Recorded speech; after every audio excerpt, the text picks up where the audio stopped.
Number three, invite people to worship. Invite people to worship. As stated earlier, people are in their different levels of comfort.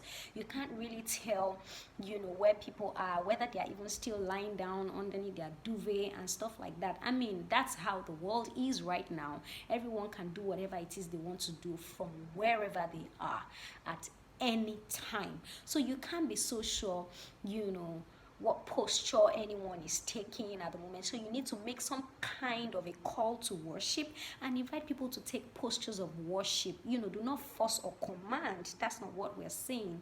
But invite them and display exemplary leadership. Whatever it is that you are inviting people to do, you want to be the first person to, do these things. If you want people to lift up their hands, if you want people to bow or something, you want to, do some kind of, you want to make yourself an example.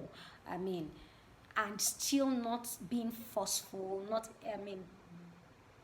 commanding, not having that tone of command.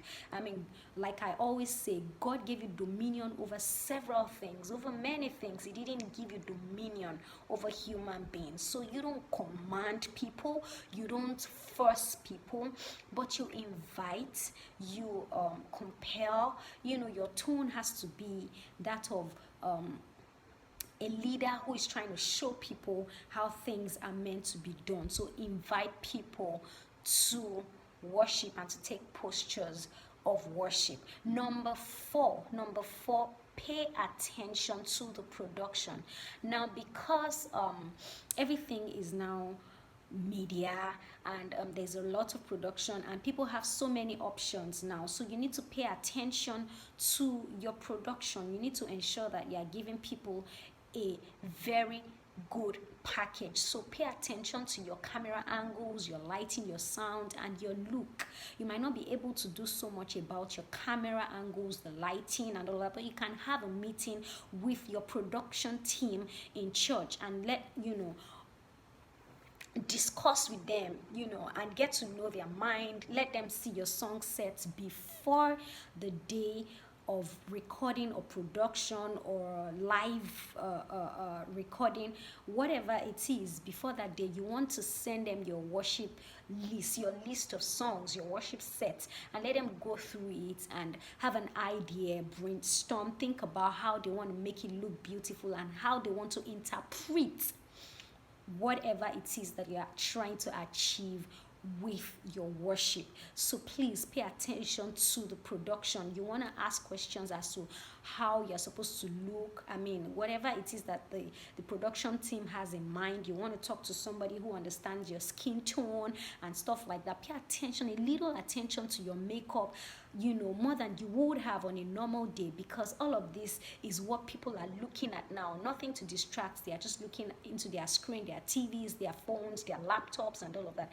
And once you look very, very unkempt, your hair is unkempt, you don't, look together, it just distracts and it just throws everyone off. So you want to pay a little more attention to the production and to your looks. Yes, to the production, which involves your camera, your camera angles, your lighting, your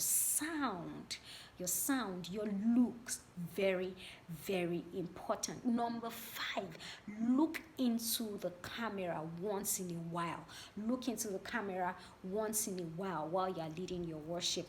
In a physical gathering, you'll be encouraged to make eye contact, but since everyone is gathered online, you want to look into the camera. If you are able to look into the camera every once in a while, the person who is at the receiving end, who is watching, will feel like you are making eye contact. They can have a better connection with you, and it will be easier to provide leadership at that time. It will be easier for you to lead them in worship, because they'll connect better to you, and you'll be able to register your presence in their homes, on their hearts, and it's just easier for you to help. Yes, we are speaking to an audience of one, however, you're the first line of contact during that worship session. So you want to ensure that you're having some kind of connection, some kind of presence, it's just like it's a form of having stage presence. So you want to make sure that you're having some kind of presence while you're leading your worship. So please, every once in a while, try to look into the camera. No